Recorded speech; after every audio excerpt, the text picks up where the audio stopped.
जिंदगी में जो कुछ भी हो रहा है हमारे कर्मों का लेखा जोखा है। हिसाब किताब तो देना ही पड़ेगा। एक महिला बहुत ही धार्मिक प्रवृत्ति की थी और उसने नामदान भी लिया हुआ था। भजन सुमिरन व सेवा भी करती थी। किसी को कभी गलत नहीं बोला। सबसे प्रेम से मिलकर रहना उसकी आदत बन गई थी। वो सिर्फ एक चीज़ से दुखी थी कि उसका आदमी उसके साथ रोज़ किसी न किसी बात पर लड़ाई झगड़ा करता था। उसके आदमी ने उसे कई बार इतना मारा कि उसकी हड्डी भी टूट गई थी, लेकिन उस आदमी का यह रोज़ का काम था। उस महिला ने अपने गुरु महाराज जी से विनती की कि हे गुरुदेव, मेरे से कौन सी भूल हुई है। मैं सत्संग में भी जाती हूँ, सेवा भी करती हूँ, भजन सुमिरन भी आपके कहे अनुसार करती हूँ, लेकिन मेरा पति मुझे रोज़ मारता है। मैं क्या करूँ?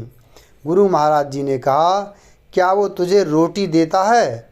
महिला ने कहा, हाँ जी, रोटी तो देता है। गुरु महाराज जी ने कहा, फिर ठीक है, कोई बात नहीं।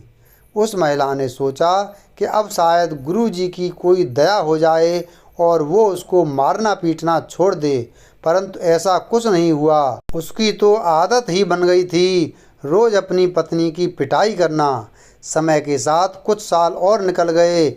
उसने फिर से महाराज जी से कहा कि महाराज जी, मेरा पति मुझे रोज़ मारता पीटता है, मेरा कसूर क्या है?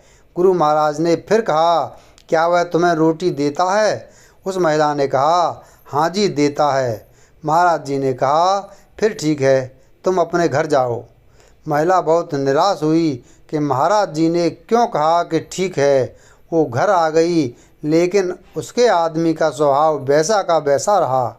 रोज़ उसे लड़ाई झगड़ा करना। अब वो महिला बहुत तंग आ गई थी।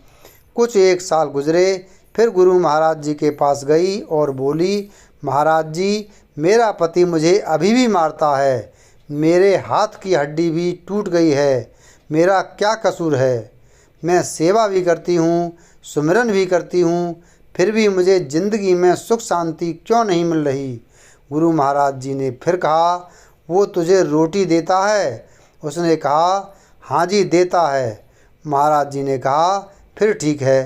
परंतु इस बार वह महिला ज़ोर ज़ोर से रोने लगी और बोली कि महाराज जी, मुझे मेरा कसूर तो बताओ। मैंने कभी किसी का बुरा नहीं किया, फिर मेरे साथ ऐसा बर्ताव क्यों हो रहा है? महाराज जी कुछ देर शांत हुए, फिर बोले, बेटी, तुम्हारा पति पिछले जन्म में तुम्हारा बेटा था और तुम उसकी सौतेली माँ थीं। तुम रोज़ उसको सुबह शाम मारती रहती थीं और उसको कई कई दिन तक खाना नहीं देती थीं। भगवान का शुक्र मना कि इस जन्म में वो तुझे रोटी तो दे रहा है। ये बात सुनकर महिला एकदम चुप हो गई। गुरु महाराज जी ने कहा, बेटा, जो कर्म तुमने किए हैं उसका फल तो तुम्हें अवश्य भुगतना पड़ेगा। फिर उस महिला ने कभी महाराज जी से शिकायत नहीं की, क्योंकि वो अब सच को जान गई थी। इसलिए हमें भी कभी किसी का बुरा नहीं करना चाहिए। सबसे प्रेम, प्यार और शालीनता के साथ रहना चाहिए।